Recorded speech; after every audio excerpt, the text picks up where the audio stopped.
Tatagan mo ang loob mo, Kimi. Kailangan natin makalabas. Kailangan natin mabuhay. Bakla man siya. Mas siguradong langit ang punta niya. Hindi kagaya mo. Nasa lupa ka pa, pero impyerno ng ugali mo. Tanggap kong sa impyerno ang bagsak ko, Regina. Alam ko kung saan ako tutungo. Wala akong pakialam. Basta siguradong kasama kong pinakamamahal kong babae. Handa akong puntahan kahit saan pa yan.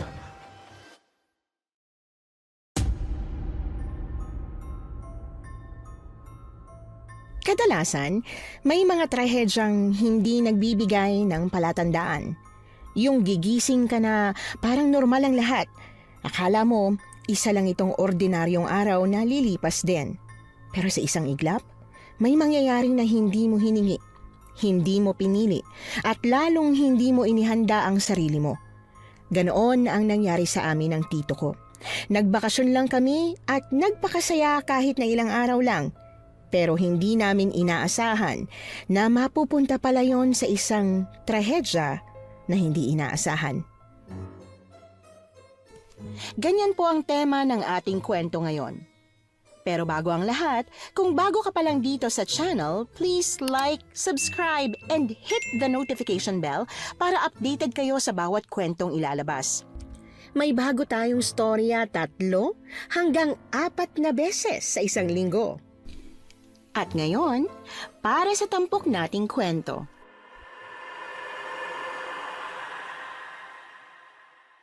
Magandang araw po, Miss Anne, at sa lahat ng tagapakinig ng inyong channel. Ako po si Kimmy.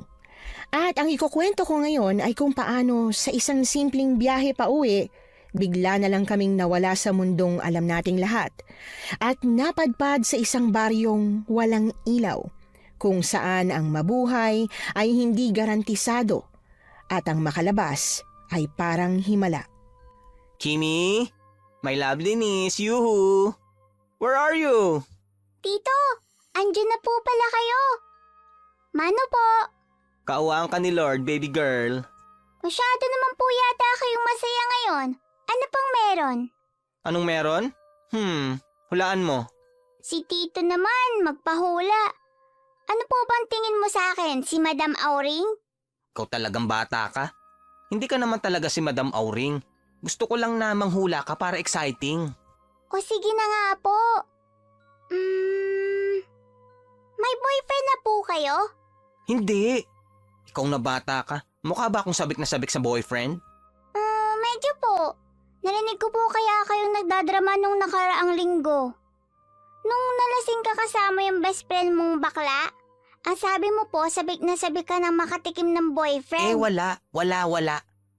Hindi totoong sinabi ko yon. Hindi ko na nga maalala na may sinabi akong ganun eh. Manghula ka ng iba, basta hindi jowa. Wala akong jowa. Bakit galit ka? Yun naman po talaga ang narinig ko. Hindi ako galit, Kimi. Pero 'di ba, anong sabi ko? Bawal ang... Makinig sa usapan ng matatanda? Yung ingay-ingay niyo po kaya paglasing kayo. Hindi nga po ako makatulog. Hay, okay, fine. Hindi na ako iinom ulit dito sa bahay para hindi mo na ako marinig kapag lasing. Happy? Saan ka po iinom? Pababayaan mo po ako mag-isa? Huwag na po kasi kayong uminom ng alak, Tito Jimmy. Kung buhay lang si Mama, malamang na nabunga nga ang kana nun. Ate, sumalangit na waka. Sige na. Pipilitin ko ng hindi uminom. O ano na, may hula ka na ba kung anong dahilan kung bakit masaya ako? Na pinutol mo dahil sa mga panggigisa mo. Alam ko na po yan. Magbabakasyon po tayo, no? Uy, paano mo nalaman? Sinabi niyo rin po sa best friend mo. Narinig kong pinag-uusapan niyo na kapag nakasahod ka ngayong buwan, ipapasyal mo po ako sa malayo. Yung well-deserved na bakasyon. Ay nako, bakit ba ang daldal ko? Hindi ko po kasalanan yan, Tito. Wala na, hindi na surprise. Nakakainis talaga ang sarili ko. O siya, maghanda na tayo ng dadalhin natin damit. Konti lang ha, baka dalhin mo na naman pati ang baby alive na halos kasing laki mo. Konti lang, sasaniba na yan ng masamang espiritu sa sobrang attach mo dyan sa manikang yan. Hindi ko na po dadalhin. Malaki na po ako, no? Hay, mabuti naman. Pero Tito, pwede ko po bang dalhin yung hotdog na unan ko? Hindi po kasi ako makakatulog kapag wala yun. Ay, Lintek, ang laki nun. Mas malaki pa sa'yo yung una na yun eh. Diyos ko, patawarin ka talagang bata ka. Sige na po, Tito. Please, please. O siya, sige na. Pasaway ka talagang bata ka. Kung hindi lang kita love, naku! Yay! Salamat po, Tito. Tita pala. Che, huwag mo akong tawaging tita. Nakakakilabot. Bakit naman po? Di ba, tita naman po talaga? Kahit bakla ako, ayokong tawagin akong tita. Pakiramdam ko dadalawin ako ng nanay mo kapag tita ang tawag mo sa akin. Hindi naman po siguro. Mahal na mahal ako ni Tito Jimmy, ramdam ko yon. At syempre, kahit minsan sobrang protective siya sa akin, mahal na mahal ko rin siya. Simula nang mamatay si Mama, si Tito Jimmy na ang nag-alaga sa akin. Pero hindi naging madali ang lahat para sa aming dalawa. 8 taong gulang pa lang ako nang magkaroon ng malalang sakit sa baga ang mama ko. Walang malinaw na rason kung paano nagkaroon ng sakit na stage 4 lung cancer si Mama. Hindi naman kasi siya naninigarilyo. Inisip na lang namin ni Tito Jimmy na ginawang paraan na lang ng Diyos ang sakit ni Mama para kunin siya. Dahil kung oras mo na talaga. Matapos naming mag-empake, umalis na kaagad kami. Sobrang excited namin ni Tito. Kahit sa bus ay kumakanta-kanta pa kami. Ilang oras din ang naging biyahe namin hanggang sa makarating kami sa dagat. Meron po tayong kwarto, Tito. Abay, syempre, ako pa ba?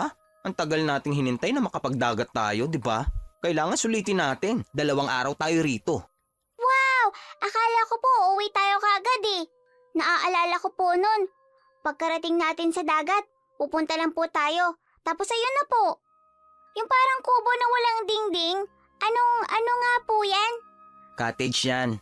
Oo, ganyan lang ang ginagawa namin ni ate. Cottage lang tapos uuwi na kaagad tayo kinagabihan. Dahil hindi natin afford ang renta ng kwarto. Nakakapagod yun, sobra. Ngayon po may kwarto na. Kaya lang wala na po si Mama. Baby girl, wag mo na masyado isipin yun. Happy lang dapat tayo ngayon, di ba? Oo nga po. Pero namimiss ko pa rin siya. Nako, naiyak na naman ang baby girl ko. Halika nga rito, yakapin mo na lang ako.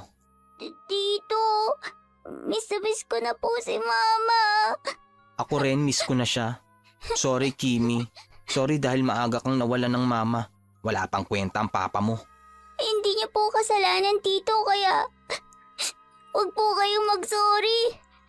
Diba, kayo na po yung nagsabi sa akin na kailangan na siya ni Lord sa langit, kaya kinuha na siya. Oo, kailangan na nga siya. Siguro kasama siya sa tatawag sa mga pangalan ng papasok sa langit. Bakit yun naman po naisip yun, Tito? Siguro nagtitipid sila sa kuryente. Kailangan ng malakas na bunganga para hindi na kailangan ng speaker o kaya microphone. Ang mama mo, hanggang kabilang kanto ang boses pag nagsasalita. Oo nga po, no?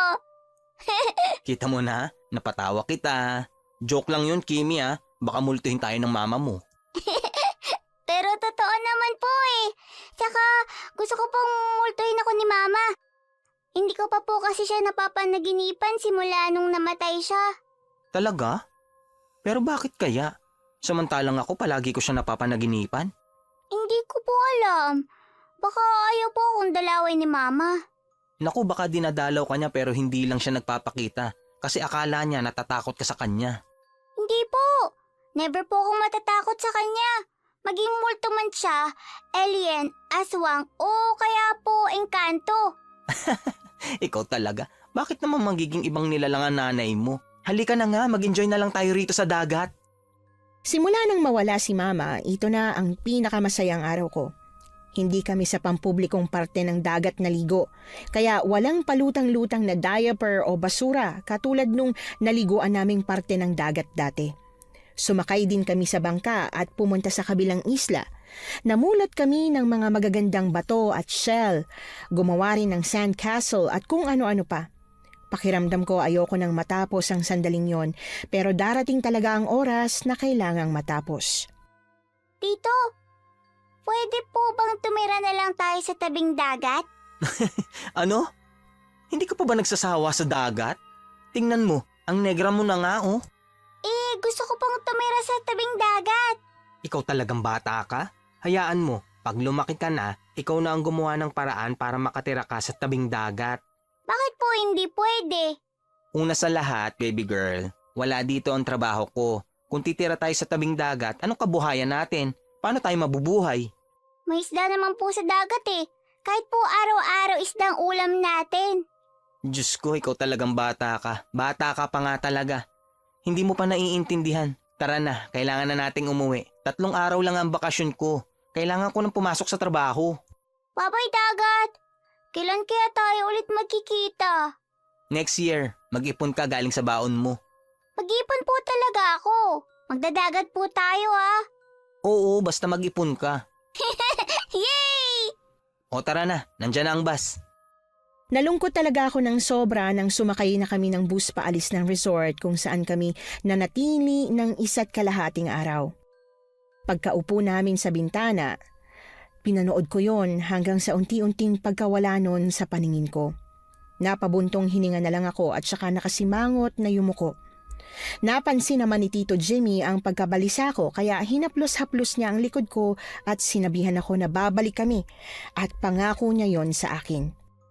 Hindi ko napigilan ang lungkot pero ang pagod, oo. Nakatulog ako sa gitna ng biyahe at nagising nang biglang umalog nang marahas ang bus na sinasakyan namin. Napatingin ako sa relo ni Tito at nakitang 12:00 na ng madaling araw. Hindi ko sana yun papansinin at matutulog na lang ulit ako pero muling umalog ang bus kasunod ng takot na sigawan ng mga tao sa loob. Tito Jimmy, ano pong nangyayari? Baby girl, kumapit ka maigi sa akin ha. Huwag ka magpapanik. Pero tito, ano po ba talaga nangyayari? Maaksidente po ba tayo? Oo, kaya huwag kang bibitaw sa akin. Hahanap tayo. Sumampa ka sa likod ko. Tito, natatakot po ako. Huwag kang matakot. Naniniwala akong hindi pa natin oras. Tara na. Ilang saglit pa bumilis na ng bumilis ang pagtakbo ng bus. Pero kahit ganon, matapang na lumakad si Tito Jimmy habang nakapasan ako sa likod niya. Ilang beses kaming natumba pero ilang beses din siyang tumatayo. Hanggang sa marating namin ang dulo ng bus. Dinampot niya ang isang bag na pakalat-kalat sa sahig at inihampas yon sa bintana ng bus. Pero matibay ang bintana. Nahihirapan pa si Tito sa pagpukpok dahil umaalog nga ang bus. Hanggang sa bumanggana ng tuluyan ng bus at lahat kami ay natumba. Bumagsak ang ulo ko sa sahig. Nabasag ang mga bintana kasunod ng pagsabog ng kung ano sa loob ng bus. Namatay ang mga ilaw at umalingaw-ngaw ang iyakan at hiyawan sa loob. Pero unti-unti na akong nahihilo at nanlalabo ang paningin hanggang sa tuluyan na nga akong nawalan ng malay. Kimi, baby girl, gumising ka. Baby girl, Diyos ko, mahabaging langit. Huwag mo naman kunin sa akin ang pamangking ko. Parang awa mo na. Kinuha mo na sa akin ang ate ko. Huwag naman pati ang anak niya. Tito? Kimi, anak. Diyos ko, salamat po sa pagsagot sa panalangin ko. Baby girl, anak ko, kamusta ka? May masakit ba sa'yo? Ang sakit po ng ulo ko. Saan banda? Dito po sa likod. Diyos ko, patingin niya ako. May maliit na bukol at sugat pero hindi naman ganun kalaki. Akala ko talaga iiwan mo na ako. Natakot ako.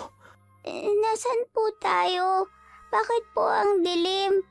Hindi ko rin talaga alam, Kimi. Lumabas ako ng bus kanina habang karga ka. Pagkalabas natin, sumabog yung bus. Pagkatapos, sinanap ko yung highway. Pero wala akong mahanap. Paano po walang mahanap? Ilang minuto akong paikot-ikot dito pero wala. Walang ilaw ang mga streetlights. Wala rin akong nakitang bahay. Nagpaikot-ikot lang ako hanggang sa mapansin ko na hindi ka pa nagigising. Kaya ginising na kita. Kung ganun, ano pong gagawin natin, Tito? Maghahanap tayo ng bahay na pwede nating silungan ngayong gabi. Kasi sa tingin ko, wala nang dumadaang sasakyan dito. Kung bumalik na lang po kaya tayo sa bus, baka po may dumating na mga pulis doon o kaya ambulansya. Oo nga no. Naku, bakit ba hindi ko naisip yan? Nahihilo at nawawala na rin talaga ako sa sarili. Tara na, umasan ka sa likod ko. Sige po, Tito. Pagkapasan ko nga sa likod ng Tito Jimmy, Nagsimula na kaming maglakad sa gitna ng kadiliman. Tanging ang liwanag lang ng buwan ang nagsisilbing ilaw namin at talagang nakakatakot. Lalo na at nakakarinig din kami ng mga pagaspas ng pakpak, alulong at kung ano-ano pa. Ilang saglit pa natanaw na namin ang bus na sinakyan namin pero nakapagtatakang walang mga pulis o ambulansya. Patuloy pa ring umaapoy ang bus at may mga naghihiyawan sa loob. Papalapit na sana kami nang mapansin kong may kakaiba. Tito Jimmy, teka lang po. Huwag po muna tayong tumuloy. Ha? Bakit? May masakit ba sa'yo? Wala po, pero tingnan niyo po tumatakbo pa sila para pong may humahabol sa kanila. Saan? Hindi ko masyadong makita. Palibasa, malinaw pa kasi ang mata mo. Ayun po! Ayun po! Tito! Kinain po! Kinain! Anong kinakain ang pinagsasasabi mo? Saan ba? Bakit po hindi mo makita? Tito! Ayun po!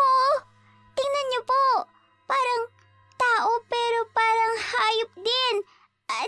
At may lumipad po. Diyos ko naman, Kimi. Nasaan? Hindi na natuloy ni Tito Jimmy ang sasabihin niya nang may biglang dumaan sa ulunan namin. Nang mag-angat kami ng tingin, nakita naming papalipad ang isang malaking ibon o paniki papunta sa bus. Kitang-kita namin kung paano hinablot ng ibon ang isang tao at inilipad yon papalayo. Tago! Ano po? Hindi tayo pwedeng pumunta sa bus, Kimi. Kailangan natin maghanap ng tataguan. Pero tito, saan po tayo magtatago? Sobrang dilim po. Akong bahala. Tara. Hindi ko man lubos maintindihan, alam kong nakakatakot na talaga ang nangyayari, lalo pa at nararamdaman ko na ang pagkataranta ni Tito Jimmy. Nagpalipat-lipat kami ng tatago ang puno. Makapagtago lang sa mga lumilipad na ibon. Kasi nanghahablot sila ng tao at inililipad pataas. Ilang saglit pa nakahanap kami ng isang napakalaking puno. Pagod na ibinaba ako ni Tito Jimmy, saka siya hinihingal na umupo sa tabi ko.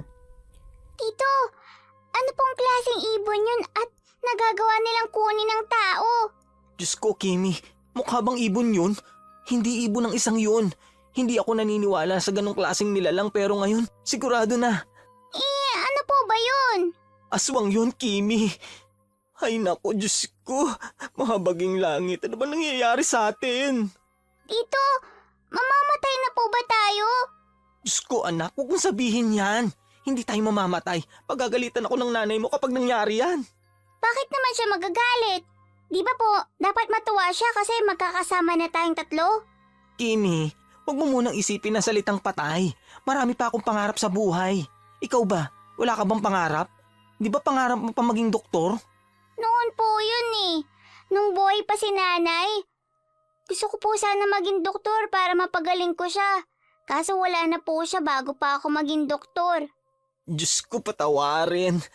Hindi ko na alam kung ano pang ipapaliwanag ko sa'yo, baby girl. Basta, mabubuhay pa tayo. Aabot pa tayo na 100 years old, okay? Kapit ka lang kay Tito, hindi kita pababayaan. Natigilan kami sa pag-uusap nang may marinig kaming mga yabag ng paa. Agad namang tinakpan ni Tito Jimmy ang bibig ko habang pilit na nagsusumiksik sa gilid ng puno. Maya-maya pa, isang babae ang dumating. Umiiyak, sumisigaw at nagmamakaawang tulungan siya. Tatayo na sana si Tito para tulungan ng babae pero hindi na niya nagawa nang isa sa mga aswang ang humaklit sa babae. Nakita ko kung paano hinampas ng aswang ang mukha ng babae pero kasunod nun, tinakpan na ni Tito Jimmy ang mga mata ko. Rinig ko ang paghihinagpis ng babae at ang unti-unting pagkawala ng boses nito. Kasunod nun ay ang nakakadiring ungol ng aswang. Tila ngumunguya, gutom na gutom.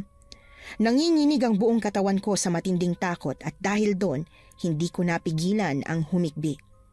Huminto ang pag-ungol ng aswang, pati na rin ang mabilis na pagnguya at maya-maya pa. Kumapit ka ng maigi, Kimi. Kailangan nating tumakbo. Tito, ano pong nangyayari? Nakita tayo! Tila isang tunay na lalaki, binuhat ako ni Tito Jimmy ng walang pag-aalinlangan. Wala na ang lambot, lumabas ang pagkalalaki niya. Sobrang bilis lumipad ng aswang na sumusunod sa amin. Halos maabutan na kami, pero magaling umiwa si Tito Jimmy. Hindi ko alam kung paano niya nagagawa yon. Ngayon ko lang siya nakitang tumakbo ng ganito kabilis. Pero kahit gaano pa siya kagaling umiwas, dumating pa rin sa puntong natumba kami pareho. Dire-diretso kaming dumausdos sa lupa. Gumulong kami pababa ng bangin at tumama sa isang puno. Sobrang sakit ng katawan ko dahil nadaganan ako ni Tito Jimmy. Kimi, ayos ka lang ba ha? Aray ko, ang likod ko. Ang sakit po ng braso ko. Ang mga paa mo, kamusta? Ayos lang po. Kung ganun, tara na, bumangon ka dyan. Mahihirapan akong kargahin ka kasi parang nabalian yata ako ng braso. Kaya mo bang tumakbo? Opo, Tito. Kaya ko po. Bilisan natin, nandiyan na ang aswang. Pagbilang ko ng 3, takbo tayo. 1, 2, 3. Kaagad akong tumayo at humawak sa kamay ni Tito Jimmy. Tumakbo ulit kami kahit na sobrang sakit pa rin ng pangangatawan namin. Halos masira ang mga punong natatamaan ng pakpak ng aswang habang kami halos bumigay na ang katawan sa kakatakbo. Pakiramdam ko mababali na ang mga binti ko sa sobrang tagal naming tumatakbo hanggang sa may natanaw kaming bahay. Bukas ang pinto at isang matandang babae ang may hawak na gasera. "Bilisan ninyong tumakbo!" Hindi natin sigurado kung tao ba yan o aswang. Pero Tito, maaabutan na po tayo ng aswang. "Halika kayo rito! Pasok kayo dali!" Baka aswang ka. "Hindi ako aswang! Ano ba? Gusto niyo pa bang mabuhay? Isasara ko ng pinto!" Tito, nandiyan na po ang aswang. "Bilisan ninyo! Isasara ko na ito!" Tara na po, Tito. Mukha naman pong hindi siya aswang. Teka lang, Kaagad na dumampot si Tito Jimmy ng malaking bato sa tabi ng pinto ng bahay. Pagkatapos ay hinawakan niya ang kamay ko at tuluyan kaming pumasok. Saktong pagpasok namin ay marahas na isinara ng lola ang pinto kasunod ng pagkalabog nito. Lola, hindi ba mawawasak yan ng aswang? "Hindi niya masisira at mabubuksan yan. May pangontra ang pinto ko." Po, paano pong pangontra? "Ayun o, ang mahiwagang nakabaliktad na walis." Ha? Ano naman pong nakakatawa sa sitwasyon natin ngayon, Lola? Diyos ko, muntik na kaming mamatay. Kung minsan, iho, kailangang tawanan na lang natin ang mga problema para kahit papano mabawasan ang bigat. Pero hindi po nakakatawa. Eh di huwag kang tumawa. Problema ko ba yun? Huwag kang naninigaw. Pasensya na ho kayo kung nasigawan ko kayo. Natakot lang po talaga ako kanina. Ayos lang. Alam kong pakiramdam mo ngayon dahil naramdaman ko na rin yan noon. Teka, ang dami yung sugat May mga gamit akong panggamot dito.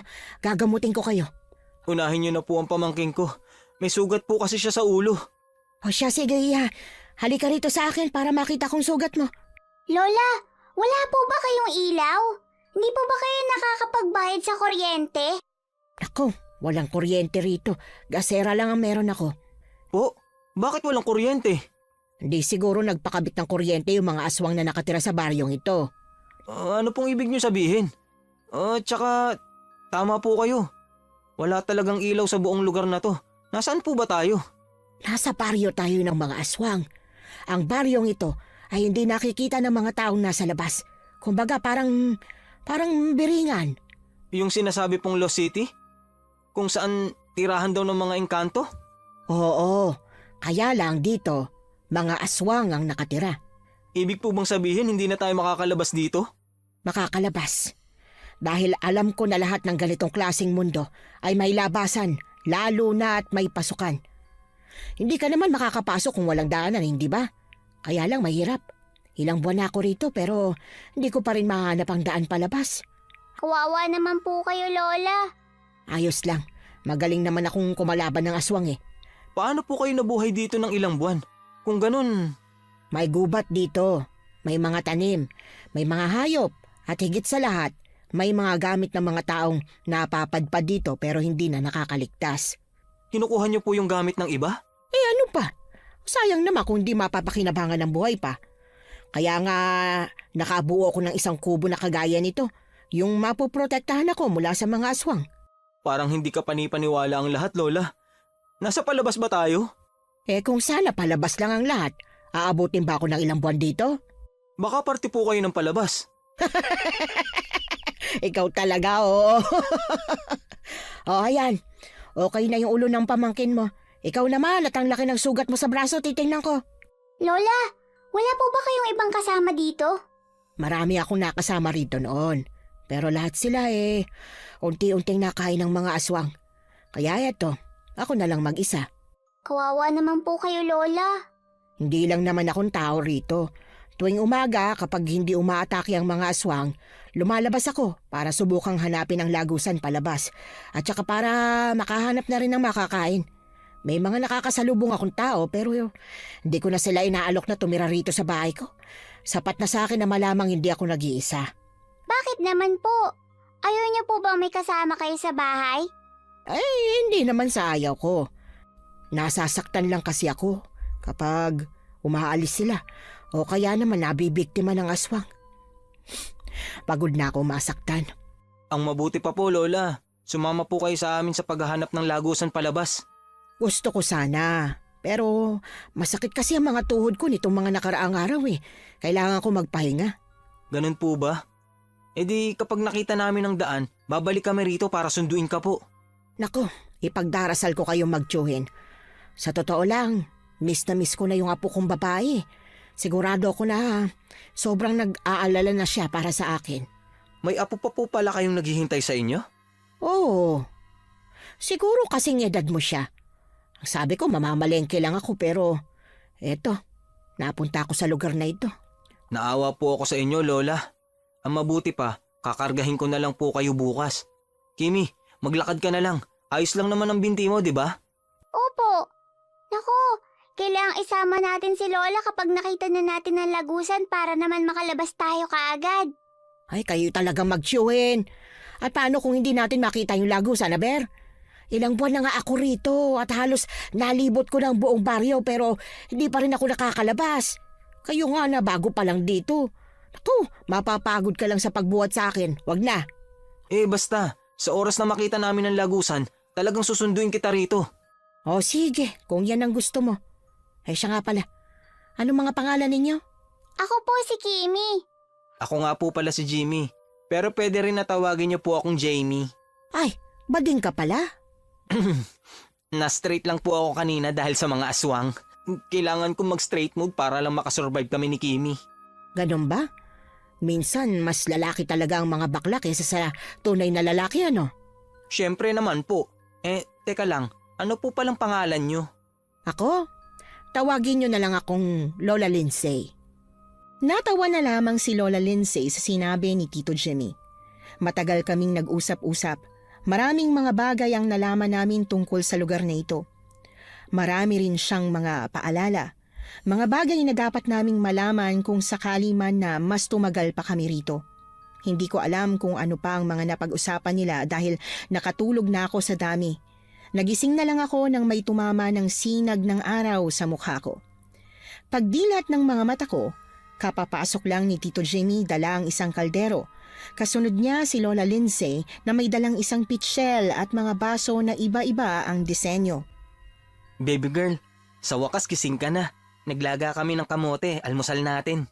Wow! Paborito ko po yung kamote Kaya nga, nagkataon na ito ang pagkain ni Lola Lindsay dito. Meron po ba kayong bagoong isda? Ano ka ba namang bata ka? Paano naman magkakaroon ng bagoong isda rito? Ganun po ba? Akala ko po meron Pero kahit po walang bagoong isda, kakain pa rin po ako niyan.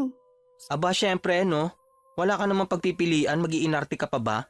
Sabi ko nga po. Oh, etong plato ninyo. Pasensya na kayo at hindi ganoong kalinis yan. Hindi ko na kasi sinasabunan yan Sa batis ko lang yan, naanlawan. Naku, ayos lang po Lola. At saka saan naman po kayo hahanap ng sabon dito? Dati may nakuha akong sabon sa bag na napulot ko. Pero hindi ko isinabon sa pinggan, pinanligo ko. Oo nga pala, paano kaya ang panligo natin ito? Hala, ang may baktol ka pa naman, Tito. Oo nga, wala tayong tawas. Naku, tiis-tiis na lang sa sariling mga amoy. Kuskusin mo na lang ng maigi ang kilikili mo, Jamie. Bahala na po. Sana naman hindi ako mag-amoy sundalong sumabak sa gera. Huwag po kayo mag-alala, Tito. Tatakpan ko na lang pong ilong ko kapag tatabi ako sa inyo. Ganun ba kabahong kilikili ng tito mo ha? Opo, grabe po kapag... Wag po kayo maniwala dyan, OA lang yan. Tara po, kain na po tayo ng kamote. Mabuti pa nga. Kimi, tama ng paninira mo sa tito mo. Ang bawa ng kamay mo, Tito Jimmy. Tinakip pa talaga sa ilong ko. Ang daldal mo kasi. Siya nga po pala, Lola Lindsay. Pagkatapos namin kumain, pwede na kaya kaming umalis para subukang humanap ng daan palabas ng baryong to? Ay naku, syempre naman. Mas maaga kayo lumabas, mas maganda. Sigurado po ba talaga kayong walang aswang tuwing umaga? Wala nga talaga. Kung meron, kanina pa tayo sinakmal paglabas pa lang natin. Takot sila sa sikat ng araw. Nalalapno sa mga balat nila. Ganun po pala yun. Sige po, pero meron po ba kayo dyan na kahit kutsilyo po? Para man lang may panlaban kami kung sakali. Meron ako pero nag-iisa lang. Pwede siguro ito. Saglit lang. Eto. Ano to? Ang bigat? Golf club? Meron po kayo nito, Lola? Nakita ko lang yan sa gamit ng mga napadpad dito. Basta sa tingin kong mapapakinabangan, pinupulot ko. Ang galing nyo rin po talaga, Lola. Sige po, thank you po talaga sa malaking tulong, Lola. Alam nyo po, kung hindi dahil sa inyo, baka nakain na kami ng mga aswang kagabi. Tito, parang hindi pinagdudahan si Lola Lindsay kagabi Shh! Ikaw talagang bata ka. Pasensya na rin ho kayo sa pagiging madaldal ng anak ko, Lola, ha? Naku, wala yon. Naalala ko nga yung apo ko sa kanya. Ay, miss na miss ko na siya. Huwag po kayong mag-alala. Gagawin ko po ang lahat, mahanap lang ang lagusan na yan. At pag nangyari yon, makakalabas na tayo. Imbis na sagutin si Tito Jimmy, ngumiti lang si Lola Lindsay. Pero sa kabila ng ngiting ipinapakita niya, alam ko na nasasaktan siya. Makikita kasi sa mga mata niya yon na para bang hindi na siya umaasa. Gusto ko sanang magsalita pero itinikom ko na lang ang bibig ko dahil baka mapagalitan na naman ako ng tito ko kapag nagsalita ako. Itinuloy ko na lang ang pagkain ng kamote. Pagkatapos naming kumain, tumuloy na kami sa paglalakad sa labas. Nakakapanibago ang liwanag dahil kagabi sobrang dilim. Tahimik ang paligid at tanging mga huni ng ibon at lagaslas ng dahon lang ang maririnig. Halatang walang katao-tao. Tito, parang ang laki naman po ng lugar na to. Saan po tayo magsisimula maghanap ng daan palabas? Yun nga rin ang iniisip ko, Kimi. Subukan nating hanapin yung bus na sinakyan natin. Baka malapit lang dun. Pero Tito, yung lagusan po palabas dito, yun bang parang Encantadia? Ang sabi ni Lola Lindsay parang biringan na lugar ng mga engkanto.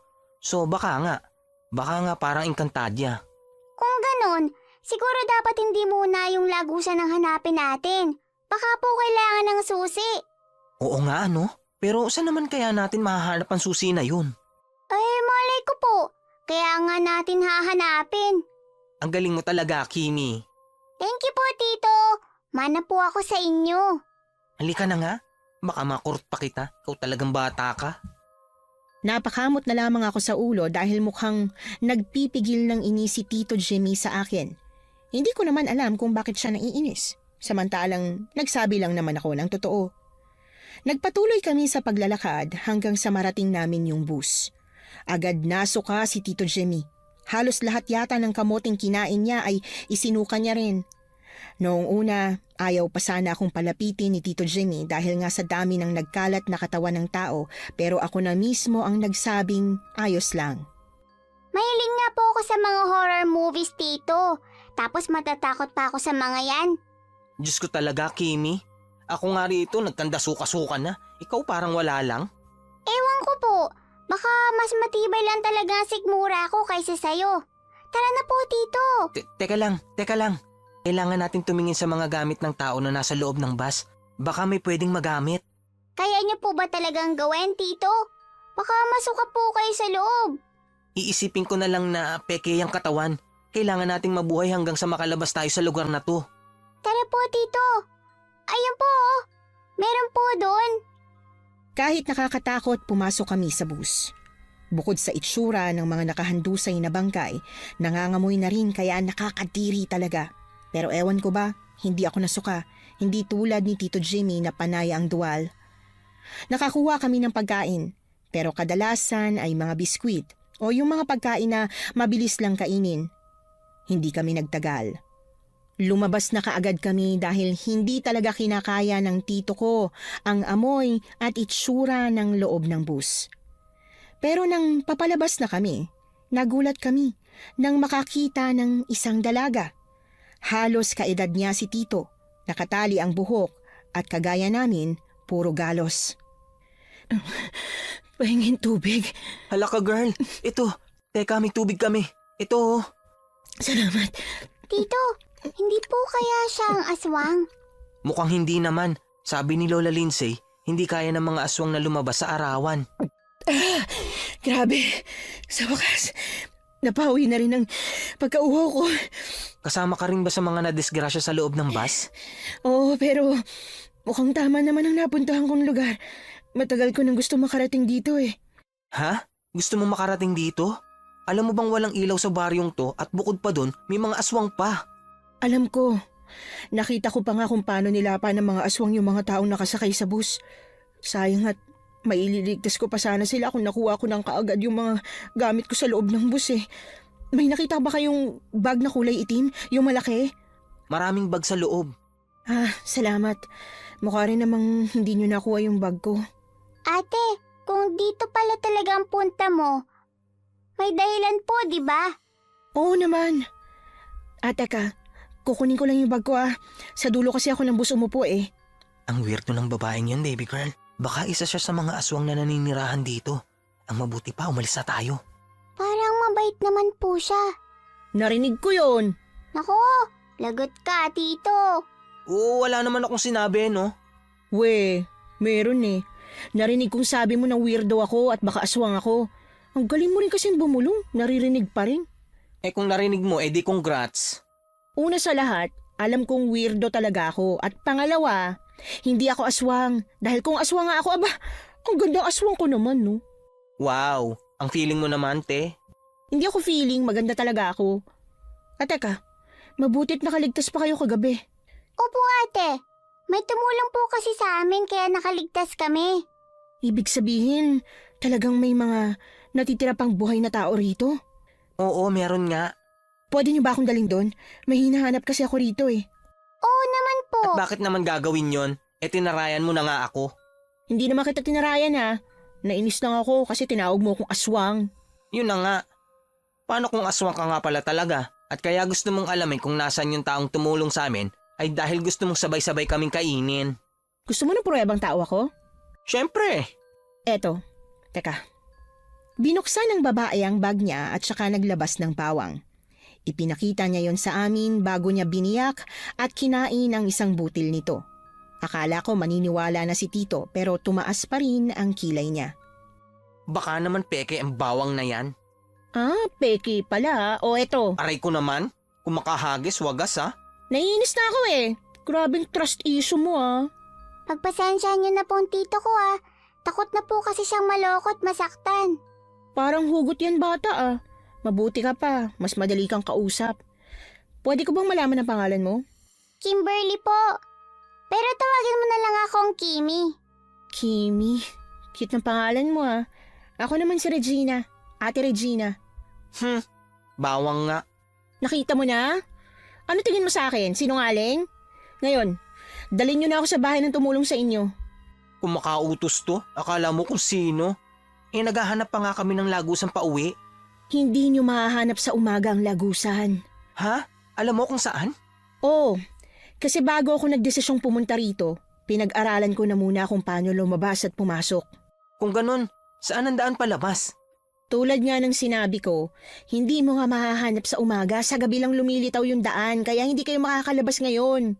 Ano? Tara na! Kailangan nating magligtas na maraming tao, no?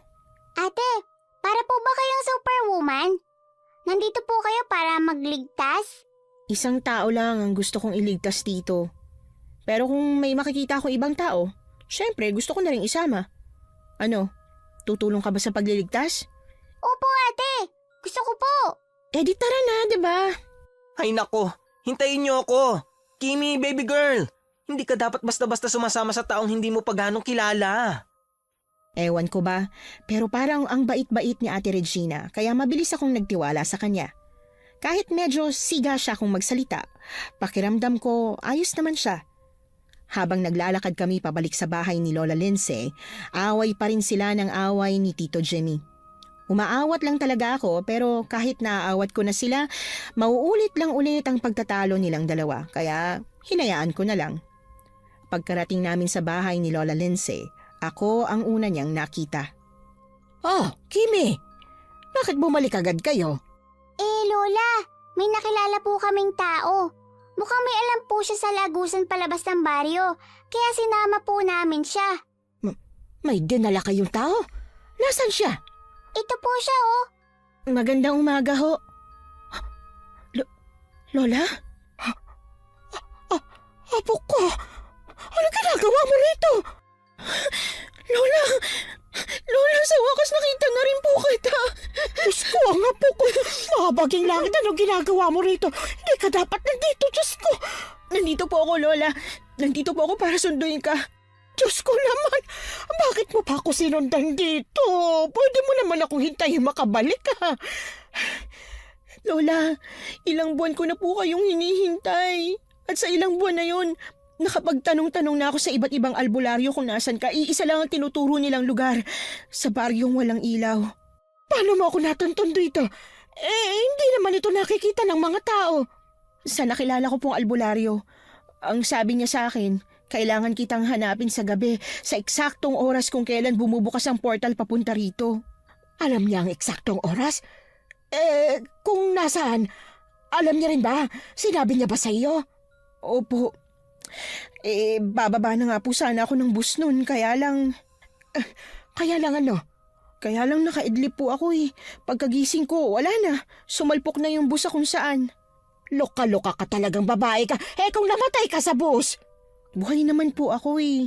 Kahit na, siraulo kang bata ka. Ito naman si Lola, buhay naman po ako, kaya wala na po kayong dapat ipag-alala. Kung namatay ka nga, Aber? Di, see you next life po. Ako, kung di lang may ibang tao rito talagang makukulot kita. Pasaway ka talagang bata ka. Sorry na po, Lola.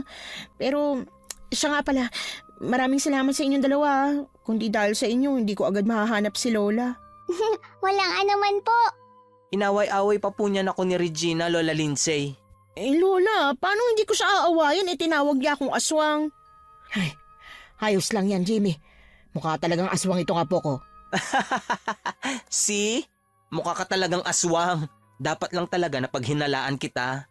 Lola naman, kakampihan mo pa ba siya kaysa sa sarili niyong apo? Kampihan na natin kasi dahil sa kanila nakita mo ko agad. Hala, si Lola. Ni. Teka, kumain ka na ba, ha, apo? Mula po kagabi, hindi pa nga po. Hindi ko kasi nakuha tong bag ko eh, dahil maraming aswang na nagkalat. Ngayong umaga na lang, kaya ngayon lang ako makakain. Marami akong dalang pagkain dito. Talaga? Anong dala mo dyan? May biko ba, ha, apo? Diyos ko, miss ko na kumain ng matinong pagkain. Meron po. At hindi to mapapanis ka agad dahil may luya. Ay naku, ang galing-galing talaga ng apo ko. Kimi, alika, may bibigay ako sa'yo. Ano po yun, ate? Ito chocolate. Wow! May chocolate! Thank you po! Ako ba wala? Bawang, gusto mo? Grabe ka. Biro lang. Ito meron ka rin. Meron din si Tito. Ano pong sasabihin mo, Tito? Ano ko ba naman, Kimi? Matik na yun. Gusto ko pa rin sanang marinig eh. Gusto daw pong marinig ni Ate Regina. Kaya sige na po, Tito. Sige na nga. Thank you. Sabi ko sa inyo, ate. Mabait po ang tito ko. Maraming dalang pagkain si Ate Regina. Ang sabi niya, inaasahan niya raw na ganito ang mangyayari kaya marami siyang dinala. May kasama pang ang 1 kilong bigas. Kaya tuwang-tuwa talaga si Lola Lindsay dahil matagal na siyang hindi nakakakain ng kanin. Naisip ko tuloy kung paano nakatagal si Lola Lindsay sa ganitong lugar. Nang matapos ng kumain si Ate Regina, lumabas na muna kaming tatlo para magpahangin habang si Lola Lindsay ay nagliligpit ng mga gamit niya. Sigurado ka ba talaga sa oras at kung saan ang lagusan palabas ng baryong to? Siguradong sigurado ako. Kung di lang ako nakatulog bagong tamang oras, di sana maayos ako nakarating dito. Ang totoo niyan, nakonsensya din ako sa mga taong namatay kagabi. Hindi niyo po kasalanan ng mga nangyari sa kanila, Ate Regina. Wala naman pong may gusto sa nangyari eh. Pero alam kong pwede mangyari to dahil sa oras ng biyahe ng bus. Baala ko sanang pigilan yung bus bago dumaan sa mismong lugar kung saan ang lagusan pero hindi ko nagawa dahil sa kapabayaan ko. Kung pinigilan mo nga ang bus, sa tingin mo ba paniniwalaan ka? Ano ibig mo sabihin? Ang ibig pong sabihin ni Tito, wala pong maniniwala sa inyo kahit ipagsabihin niyo pa po sa ibang tao. Kasi hindi naman po kapanipaniwalang may ganitong lugar eh. Tama, ni hindi ko nga ma-imagine na mapupunta kami rito. Ang gusto lang namin umuwi. Saan ba kayo nanggaling bago kayo nakarating dito? Galing kami sa pangarap naming bakasyon. Sa gustong-gusto kong puntahan, sa beach. Tapos ayun, imbis na happy kami pa uwi, ngayon nakulong kami rito. Di ba nakakaloka? Nakakalungkot nga talaga yan, Jimmy. Mabuti na lang nakatakas kayo mula sa mga aswang. Opo, ang galing pong tumakbo ni Tito kagabi. Hindi po siya parang ganito maglakad. Ni hindi po pumalintik ang bewang niya. Naku Kimi, hindi mo na dapat pinagsasasabihan. Siyempre naman kailangan nating mabuhay kaya ginawa ko ang lahat ng makakaya ko para makatakas tayo sa mga aswang.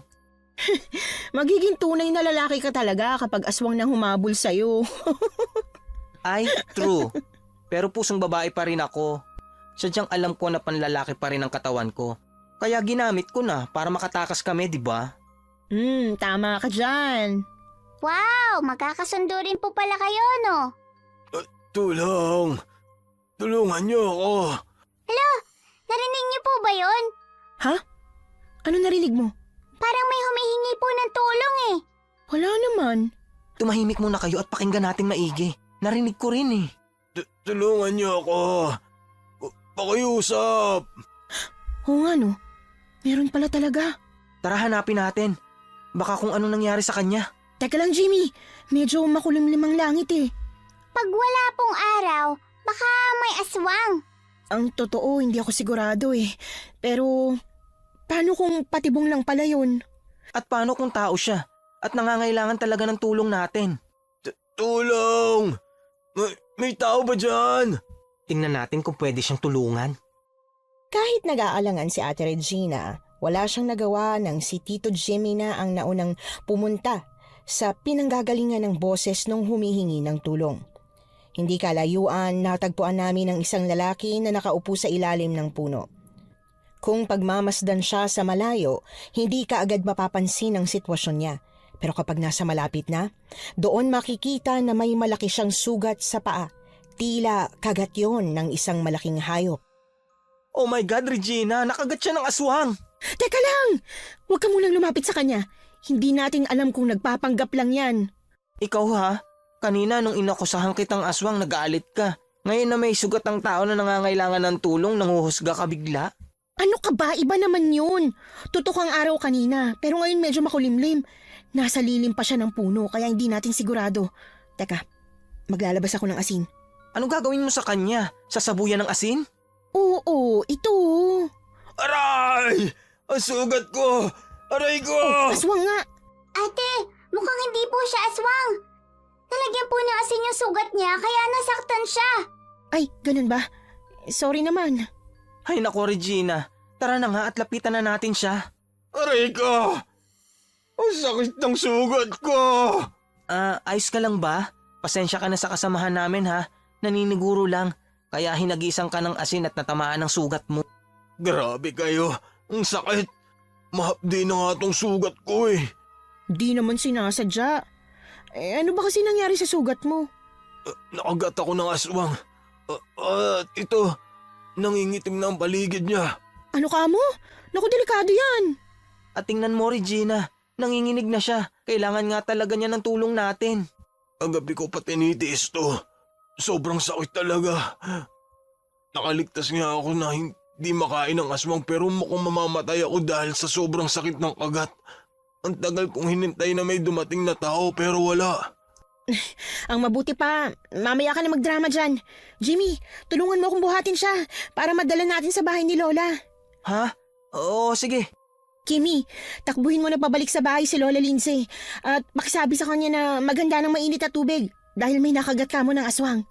Sige po ate, may iba ka pa po bang habilin? Pakihanda ka mo yung mga gamit ko sa bag. Agad kong sinunod ang utos ni Ate Regina. Kumaripas ako ng takbo patungo sa bahay ni Lola Lindsay at sinabi ang sitwasyon. Noong una ay nag-aalangan din siya.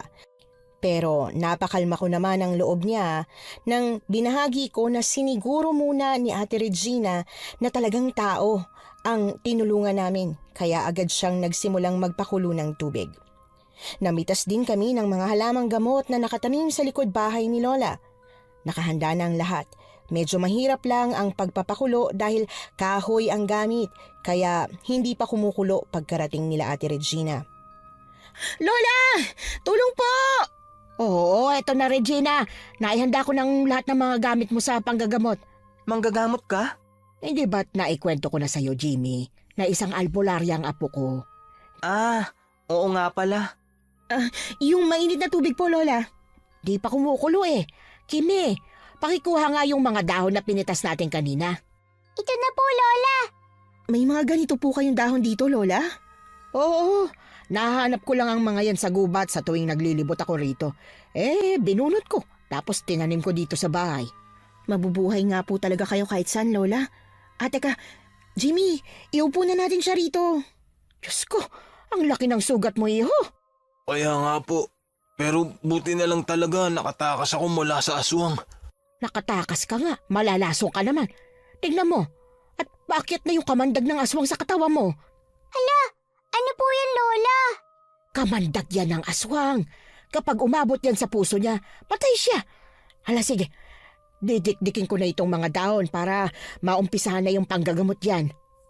Habang dinidikdik ni Lola Lindsay ang mga dahong pinitas namin, si Ate Regina naman at Tito Jimmy ang nagtulungan sa pagpiga ng dugo palabas sa sugat ni Kuya Banjo. Pero imbis na dugo ang lumabas mula sa sugat niya, puro itim na katas ang lumalabas doon. Ang sabi ni Lola Lindsay, yun daw ang mga kamandag ng aswang at kailangan daw maalis lahat para hindi na kumalat. Inabot ng hapon ang pagpiga nila sa sugat. Matagal, pero pinagtiyagaan talaga nila. At nang matanggal na ang lahat, saka hinugasan ng maligamgam na tubig. Napasigaw nga si Kuya Banjo sa sobrang sakit. Pero pagkatapos naman nun, guminhawa na ang pakiramdam niya. Lalo na nang tapalan na ng halamang gamot. O ayan, tapos na. Hindi ka na mamamatay niyan. Ay, maraming salamat talaga sa tulong niyo Hindi ko akalain na mabubuhay pa ako ngayon. Siguro talagang hindi palang panahon para mamatay ka, iho. Kaya nga po Lola, maraming salamat sa inyong lahat. Natulungan niyo ako. Kaya lang po, may isa pang problema.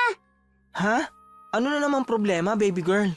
Di po ba, tatakas na tayo mamayang gabi? Paano po yan? May hirapan po si Kuya Banjo sa paglalakad. Oo nga, ano? Pero ayos lang yan. Kakayanin natin siyang isama. Alam niyo na ba kung paano makaalis sa lugar na to? Oo, alam na namin. Alam ni Regina. Kung ganun, magpapaiwan na lang muna ako rito. Sabihin niyo na lang sa akin kung paano ako makakatakas. Tapos, ako na lang ang gagawa ng paraan. Pagagalingin ko lang ang tuhod ko. Ano ka mo? Paano kung may dumating dito ng mga aswang? Mahihirapan lang kayo pag sinama niyo ako.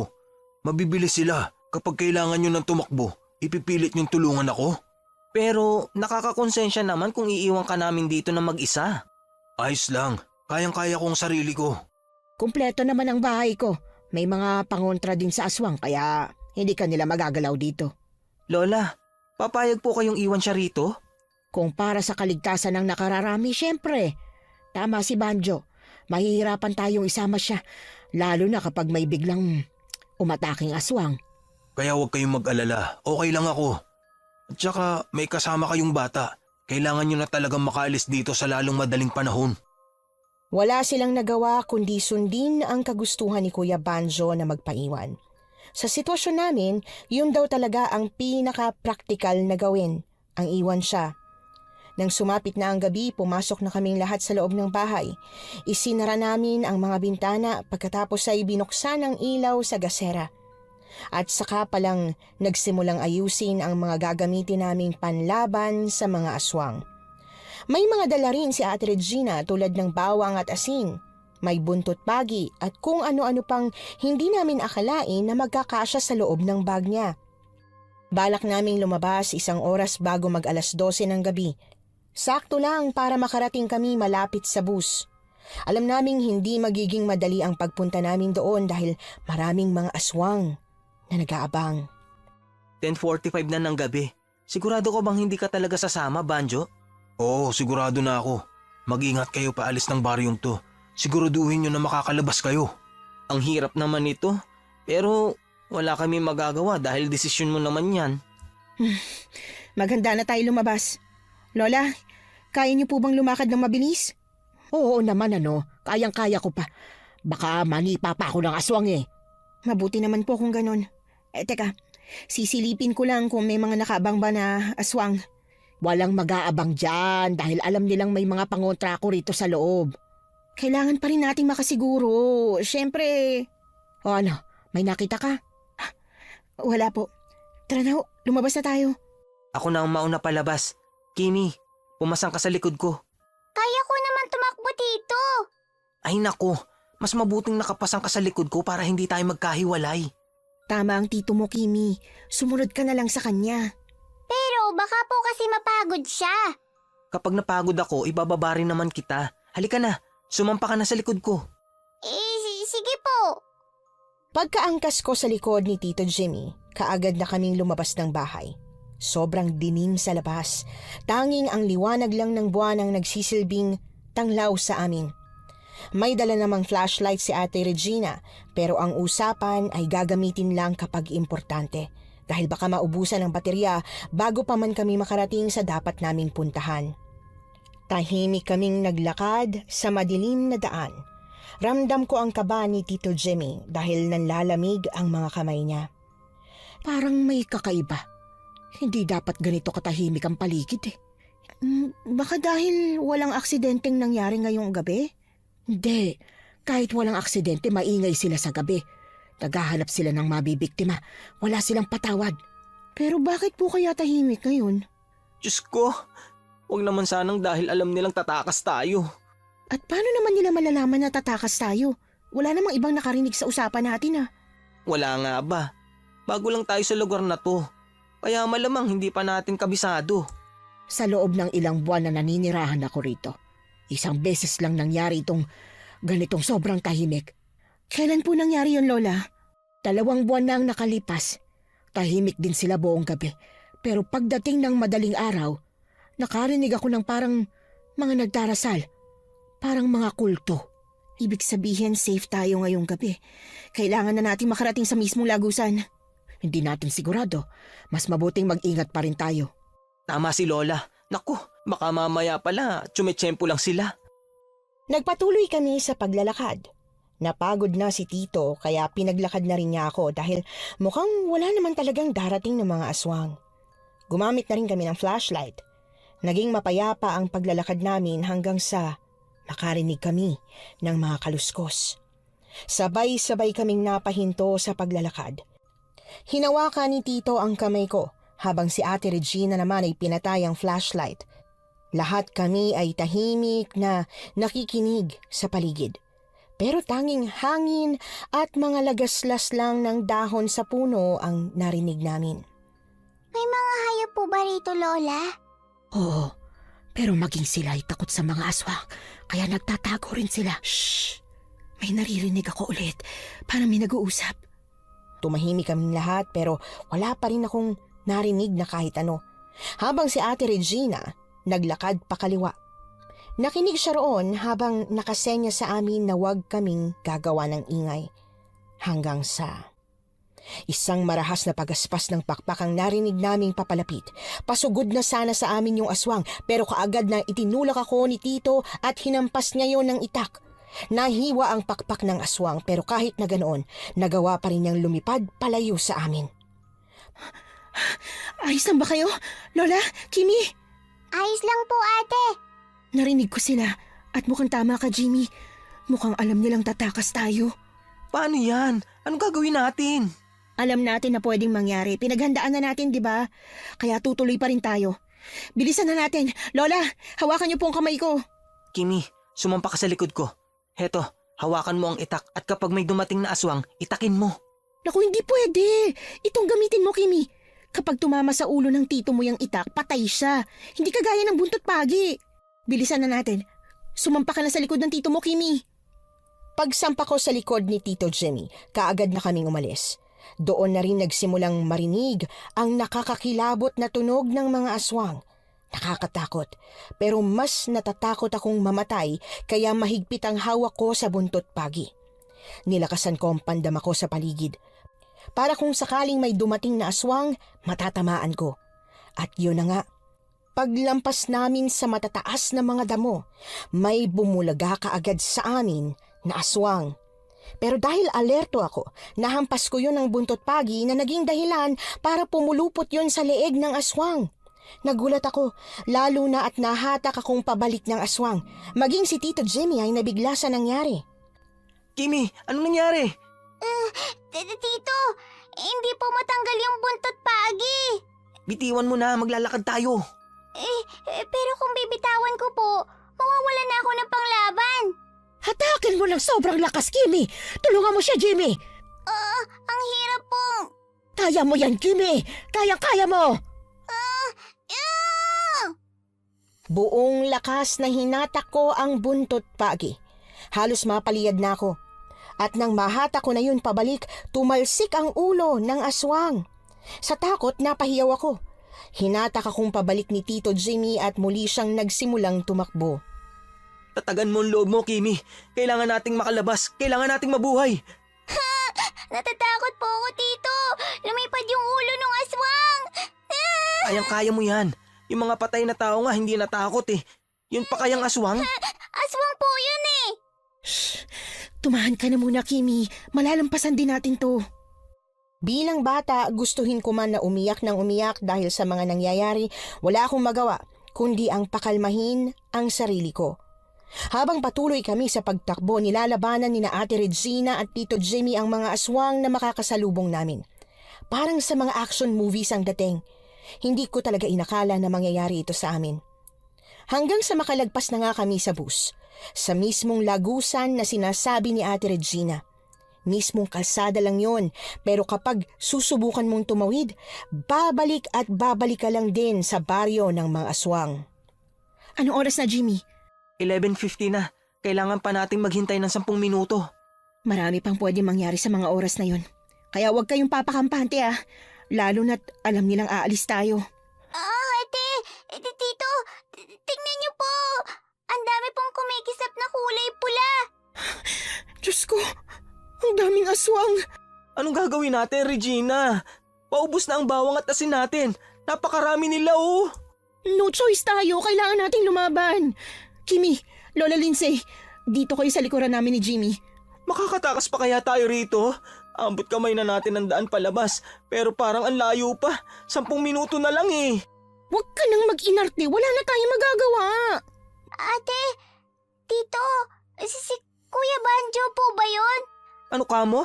Saan? Ayun po, may kasama po siyang babae. Mukhang naisahan tayo. Anong ibig mo sabihin, Regina? Mukhang mali ang tinulungan natin. Mga kamag-anak kong aswang, mag-enjoy lang kayo dyan ha. Sabi ko sa inyo maayos akong kausap.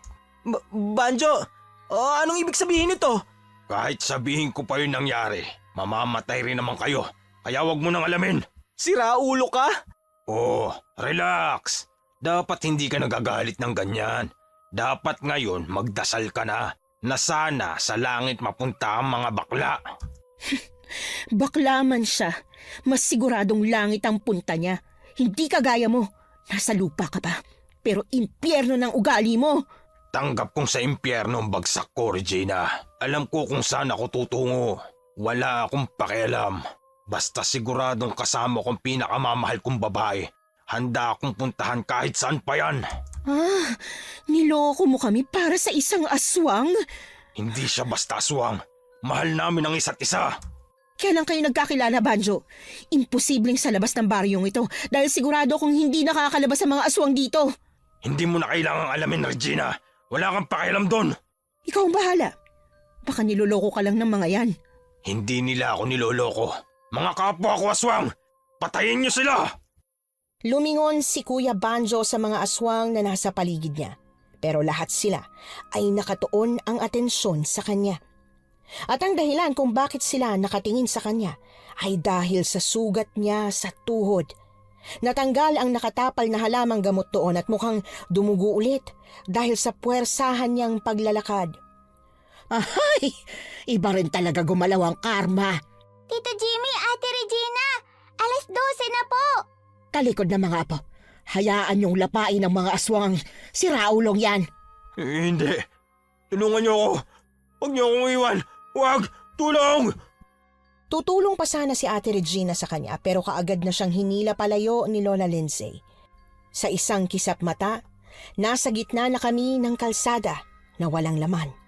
Tanging huni ng kuliglig na lang ang naririnig namin. Wala ng mga aswang. Wala na kami sa baryong walang ilaw. Mukhang wala nang dumadaang sasakyan dito ng ganitong oras. Paano tayo uuwi? Ano pa ba? Eh di maglalakad. Akala ko pa naman makakapagpahinga na tayo. Hanggat hindi pa tayo nakakauwi, walang magpapahinga. Ay, malapit lang naman ang bahay namin dito. Mga gaano po kalapit, Lola? Mga 1.5 oras na lakaran. Oh my God! Imbis na nagre-reklamo ka dyan ng mabuti pa, simulan na natin ang paglalakad ano. Sigurado po ba na nakalabas na tayo sa baryo ng mga aswang? Ha? Bakit, Kimi? Kasi po, may 3 aswang po na nasa likuran nyo. Ang inaakala naming tapos ng pakikipaglaban sa mga aswang ay mali pala. Paglingon nila Tito Jimmy sa sinasabi kong direksyon, nakita nila ang mga aswang na tinutukoy ko. 3 aswang ang nasa likuran namin at tila lahat sila ay gutom na gutom. Paano sila nakasunod rito sa atin? Di ba ang sabi ng albularyong nakausap mo, hindi nila kayang lumabas? Nakalimutan ko. Bilog palang buwan ngayon. Kaya nilang lumabas sa lagusan lalo na kapag may taong dumaan. Ano? Sa lahat ng pwedeng kalimutan, ito pa talaga? Huwag na kayong magtalo. Kakainin na nila tayo, ang dami niyo pang satsat. Handa na sana sina Tito Jimmy at Ate Regina sa pagsagupa sa paparating na mga aswang. Pero imbis na mangyari yon, lumipad ang mga ito palayo sa amin. Lahat kami ay napanganga sa gulat. Saan po sila pupunta? Lola, mukhang nakagawa po tayo ng masama. Bago mangyaring iniisip mo, kailangan nating i-alerto mga kakilala nating manunugis. Jimmy, Kimi, matutulungan niyo ba kami? Opo, tutulong po kami, Lola. Pero sa tingin ko, baby girl, mas mabuting umuwi na tayo. Po, pero bakit naman? Kasi hindi naman tayo eksperto sa ganito. At saka bata ka pa. Hindi mo dapat nararanasan ng mga bagay na to. Pero nadamay na po tayo, Tito. Paano po kapag may ibang nabiktima ang mga aswang? Hayaan mo na, Kimi. Tama din naman talaga ang tito mo. Tama siya na hindi dapat kayo madamay pa rito. Kasalanan ko rin naman dahil hindi ko nasabi sa inyong tungkol dito. Pero ate... Sige na, Kimi. Kailangan na naming umalis ni Lola. Mauna na kami. Teka lang, Regina, sandali. Bakit? Sige na nga, sasama na ako. Pero wala ba kayong mapapag-iwanan sa pamangking ko? Kasi ayoko talaga siyang isama. Hindi lang siya nagsasabi pero alam kong pagod na siya. Huwag ka mag-alala. May mga kamag-anak kami na pwedeng pag-iwanan kay Kimi. Pero gusto ko pong sumama. Hindi pwede, Kimi. Kung sasama ka sa amin, edi hindi na ako tutulong sa kanila. Alam kong pagod ka na. Wala akong magawa kundi ang sundin na lang si Tito at magpaiwan sa bahay ni na Ate Regina. May mga kamag-anak sila roon na nagbantay sa akin. Pinakain nila ako ng maayos at saka pinatulog pagkatapos. Doon ko lang din naramdaman ang lahat ng pagod ko kaya nakatulog ako hanggang hapon kinabukasan. Nagising na lang ako nang maramdaman kong may tumatapik sa pisngi ko. Hindi pa sana ako gigising pero narinig ko ang boses ni Tito Jimmy. Baby girl, gumising ka na. Si Tito, nakabalik na po kayo? Nahuli niyo na po ba ang mga aswang? Ang totoo niyan, hindi ko rin sigurado. Pero nasabihan na namin yung mga manunugis daw ng mga aswang. Sila na raw ang bahalang humuli sa kanila. Akala ko naman may gagawin kaming mahirap pero madali lang naman pala. Ganun po ba? Sana nga po mahuli na kagad yung mga aswang, no? Mahuhuli nila yun.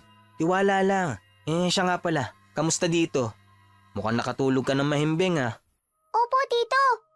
Pinakain po nila ako na masarap pagkaalis niyo ni Ate Lindsay. Dire-diretso rin po ang tulog ko.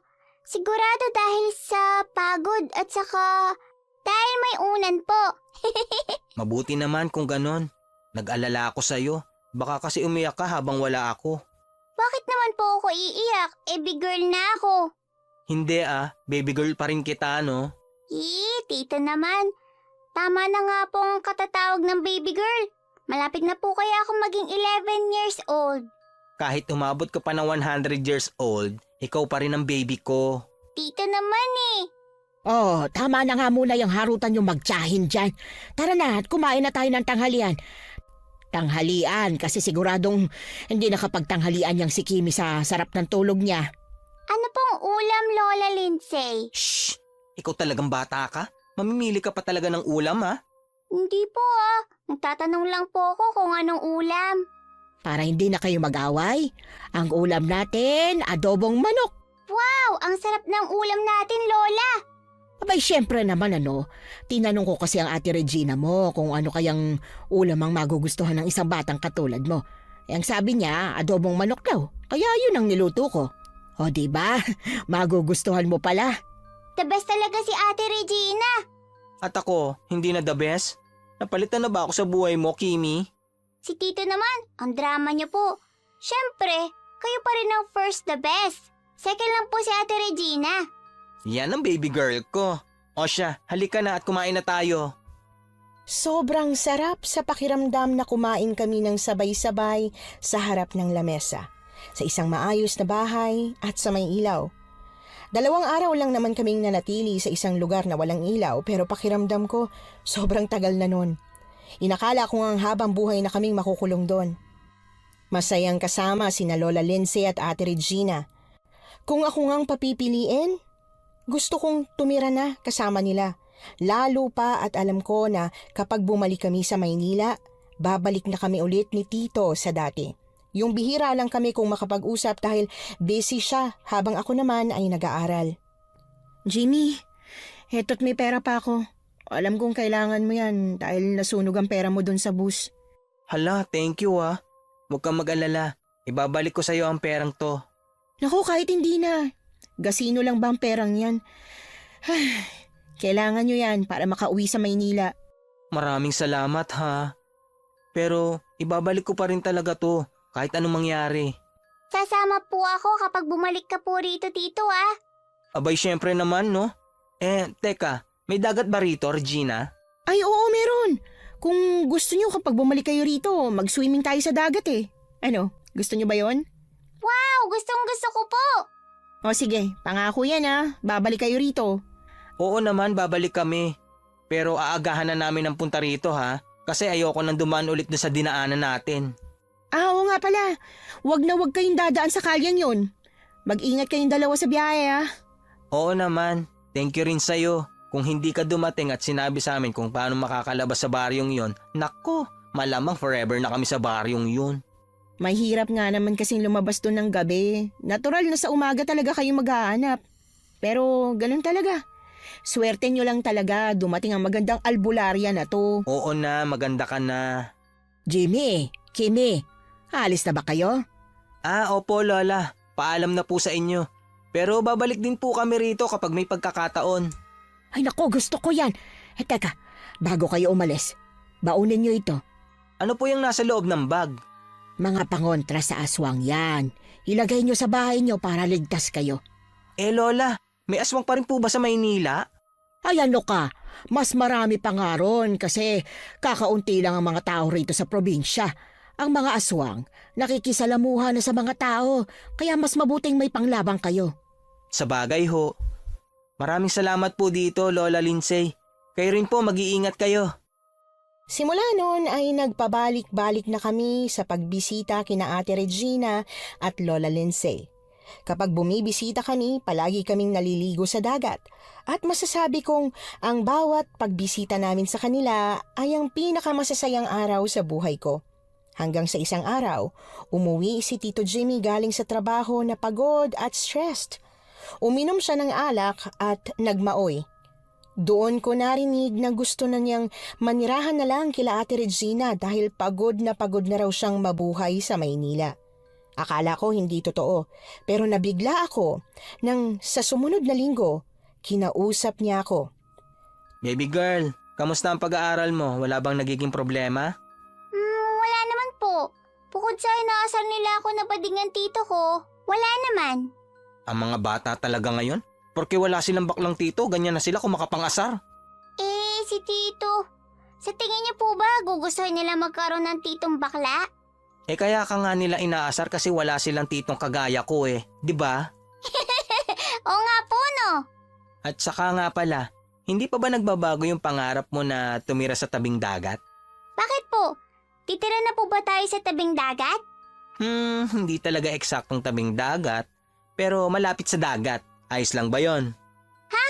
Kila Lola Lindsay po ba? Oo, paano mo nahulaan? Tito naman kasi. Narinig ko na po yan. Ha? At saan mo naman narinig? Saan pa po ba? Di sa inyo rin po. Nung nalasing po kayo last week, sinabi niyo na po sa akin na gusto niyo tumira kila Lola Lindsay. Dahil gusto niyo na po ng kapayapaan sa buhay. Ay, nakakainis talaga ako kapag nalalasing, no? Di naman po, Tito. Gusto ko nga po kapag nalalasing kayo Hindi po kayo marunong magsinungaling? Pigilan mo na nga akong uminom ng alak sa susunod, ha? Hindi maganda sa kalusugan ng alak. Para naman pong magpipigil kayo. Teka lang po, kailan po tayo lilipat? Tatapusin lang natin ang pasok mo sa school. Tapos lilipat na tayo doon. Okay lang ba yon? Opo, okay na okay. Tuwang-tuwa si Lola Lindsay sa naging desisyon ni Tito Jimmy. Tumira kami sa bahay na malapit lang kila Lola Lindsay, habang si Ate Regina naman ang tumulong kay Tito na makahanap ng trabaho. Simula noon, hindi ko na nakitang stress na husto ang tito ko, lalo na sa mga katrabaho niya. Naging maganda ang buhay namin kahit sa probinsya. Lumaki na po akong kasama sina Lola Lindsay at Ate Regina, Miss Anne. At masasabi ko na kahit kailan, hindi namin pinagsisisihang ito ang naging desisyon namin. Hanggang dito na lang po ang kwento namin ng tito ko. Maraming salamat po sa lahat ng mga nakinig hanggang dulo. Sana po mag-iwan po kayo ng comment para po malaman namin kung ano ang masasabi niyo sa kwentong ito. Maraming salamat po. Nagustuhan niyo po ba ang ating kwento ngayong araw? Kung oo ang sagot at hindi mo pa nagagawa, subscribe na. Click the notification bell para updated ka sa tuwing maglalabas kami ng bagong kwento. Click like at mag-iwan na rin ng comment. Masayang-masaya ako tuwing nagbabasa ng messages mula sa inyo. At kung may sarili kayong karanasan na gusto nyong ibahagi sa amin, email lang sa missanhorrorstories@gmail.com. Dire-diretso lang, missanhorrorstories@gmail.com. Malay nyo, sa susunod, yung kwento na ninyo ang binabasa namin para sa ating mga tagapakinig.